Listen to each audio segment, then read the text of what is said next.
paglalaro. Okay, start po natin. Okay, nasa level 17 na po ako. May timer po dito. Kung maubos ito ay mag-game over po tayo, kaya bilisan po natin sa paglalaro.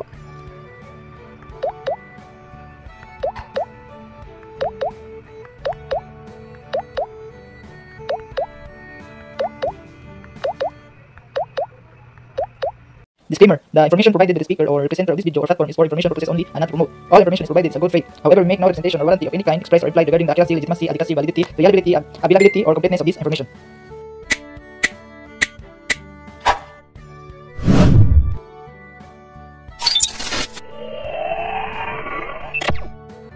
Hello guys, welcome back again to our channel. For today's video ay meron akong na-discover na isang free earning application na pwede natin pagkakitaan through GCash or Lazada. Ang gawin lang natin dito ay maglaro lang. Kaya tingnan po natin sa Play Store.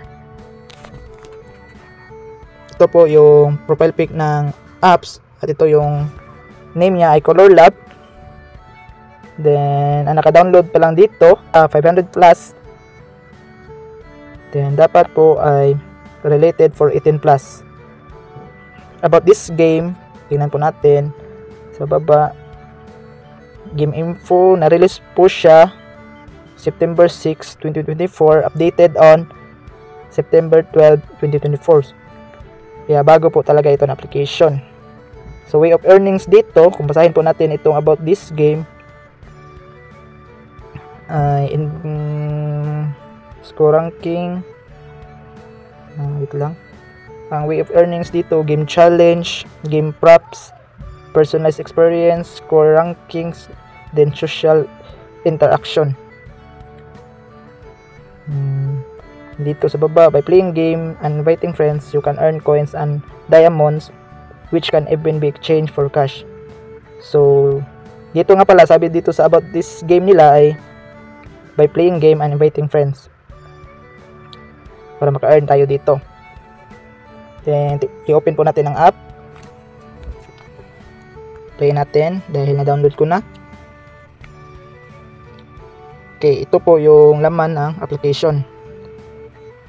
Then subukan po natin maglaro para malaman natin kung paano po tayo maka-earn ng coins sa pamamagitan ng paglalaro. Okay, start po natin. Okay, nasa level 17 na po ako. May timer po dito. Kung maubos ito ay mag-game over po tayo, kaya bilisan po natin sa paglalaro.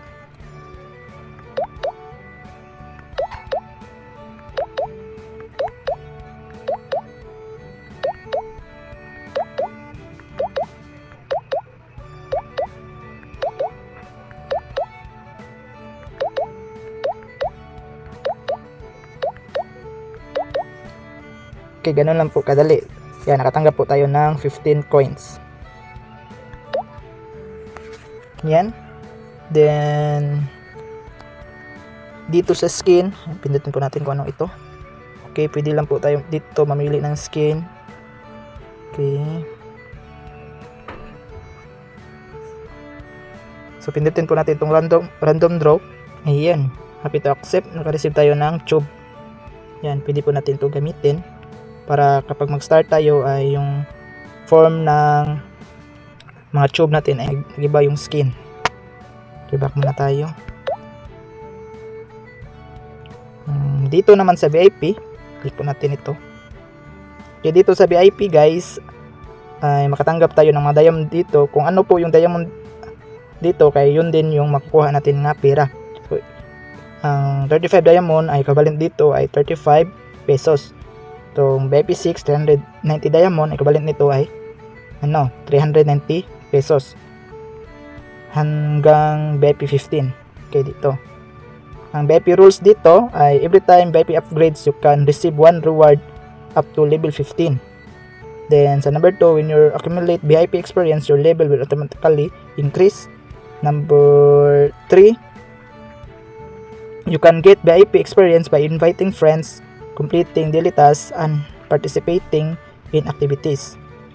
Then number 4, VIP after upgrading, you can also unfreeze some frozen funds. So ibig sabihin po, once mag-VIP 5 po tayo ay ma-unfreeze or ma-achieve po natin itong VIP 5 ay automatic po ay makukuha po natin itong 35 diamond.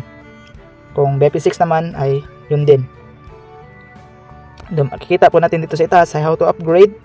Yan, makikita po natin ang mga method dito, number 1 up to number 4, para maka-earn tayo ng VIP. So sa pamamagitan ng open active treasure chest, complete achievement task, invite friends, then breakthrough levels, and find special partners. So kung pindutin po natin ito, number 1, so dito po tayo mapunta sa daily task. I-explain ko yan mamaya.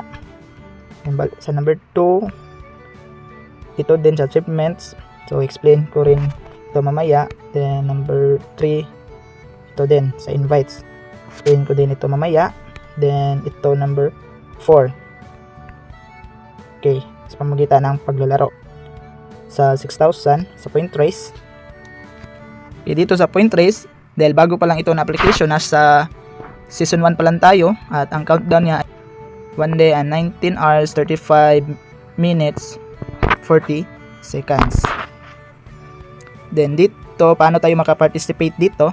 Tingnan lang natin itong question mark. Ito. So para malaman natin kung paano po tayo makasali sa point race. So back tayo. Ayan, andito na po ako sa rank 19 at makakuha ako ng 126 na diamond, which is 126 pesos kapag hindi po ako malagpasan dito. So makikita naman natin dito yung mga rank.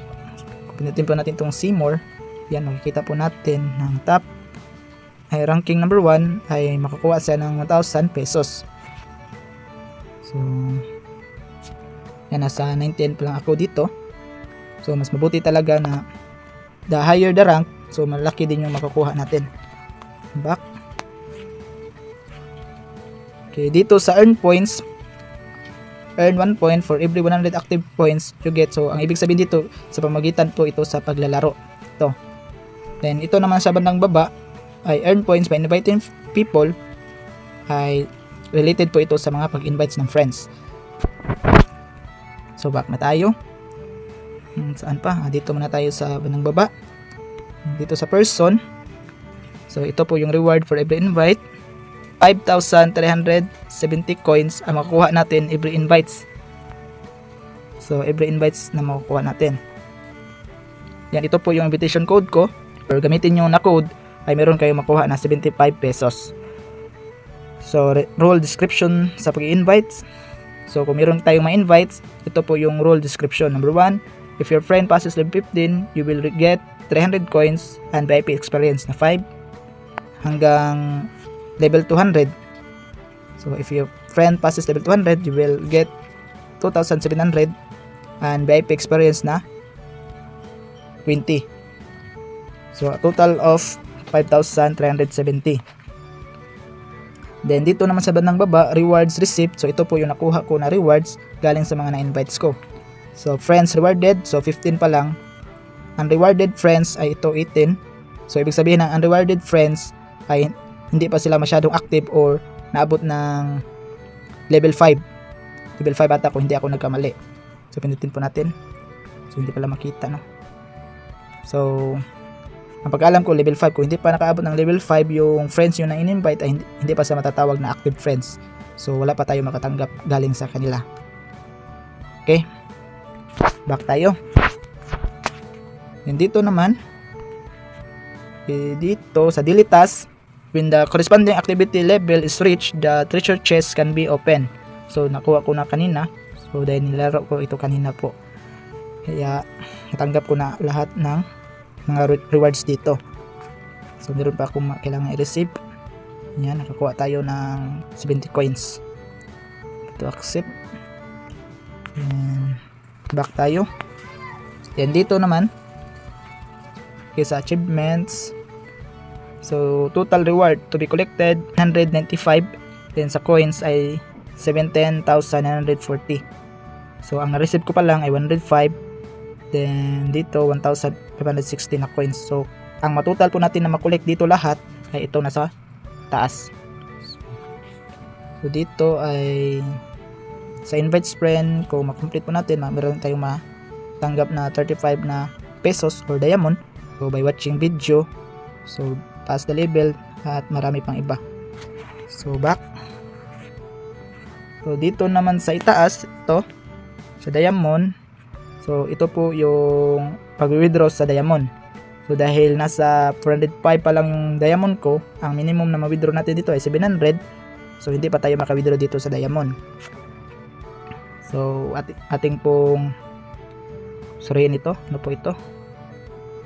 So tungkol din ito sa VIP. So the same pa rin yung kanina kung paano po tayo maka-VIP. At sa baba, ano tong note? So dito wala pa tayong withdrawal records dito. So dahil hindi pa tayo maka-withdraw, puntahan muna natin itong ano dito, coins. So dito guys, pindutin muna natin itong nasa note. So wala pa rin akong withdrawal record dito. So ito po yung coins, gold coins withdrawal. So ang nakuha ko na coins ay 12,070. Ang equivalent po ng 10,000 coins ay equals to 10 pesos. So ito po yung automatic na po siyang ma-convert. So nasa 12.07 yung equivalent nito. Then ang withdrawal method dito kapag mag-withdraw tayo ay Lazada at GCash. So try natin mag-withdraw sa GCash kung ito po ba ay ma-receive natin. So pindutin muna natin itong withdraw sa GCash. Ito, withdrawal method, GCash, confirm, then withdraw all. So sabi dito, the minimum amount to withdraw to GCash is 200 pesos. Please keep working hard. So kailangan pala nga ang minimum dito ay 200 pesos para ma-withdraw natin sa GCash. Subukan naman natin sa Lazada. So yan, then withdraw all. Ayan, pwede po tayo maka-withdraw sa Lazada ng 12 pesos. Siguro ang minimum dito sa Lazada para ma-withdraw natin piso or 2 pesos. Try natin mag-withdraw sa Lazada. Withdraw. Please confirm your account. So atin pong siguruin nga tama po yung information na nilagay natin. Okay, then confirm. Yan, happy to accept. Okay, nag-withdrawing na po siya sa itaas. Ayan, meron na tayong withdrawal record dito. Nag-withdrawing na po siya ng 12.07 pesos. So habang naghihintay tayo ay basahin muna natin itong withdrawal rules. Number 1, all withdrawals will deduct all balances and transfer the withdrawal balance to your designated account. So kung saan natin pinili yung withdraw natin, GCash man o Lazada, doon din po yun ma-transfer. Number 2, the arrival time is within 1 minute to 24 hours.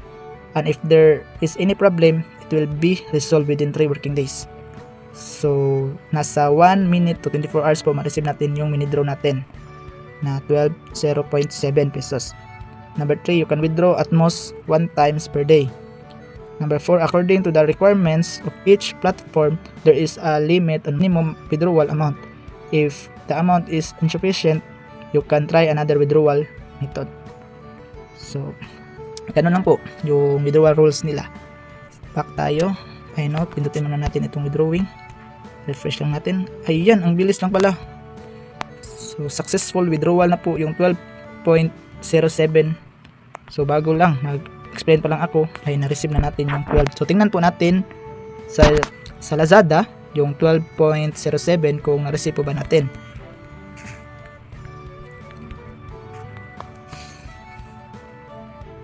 Account, and dito sa PHP, then transaction history. Ayan guys, na-receive na po natin successfully yung 12.07 pesos. So legit po talaga ito na application. So kung gusto niyo itong subukan or i-download, i-click lang ninyo ang link sa description or comment section para kayo din ay makalaro nito na application, dahil patunay po na legit po talaga ito na application. At pwede din ninyo akong i-comment or i-message doon sa Facebook page ko na Johnny Agutano kung meron kayong gustong itanong. So yun lang po, God bless. Visit us my YouTube channel, Johnny Agutano, and click subscribe and notification bell to keep you updated on my videos. The videos I upload about personal blog and finance. Thank you so much and God bless.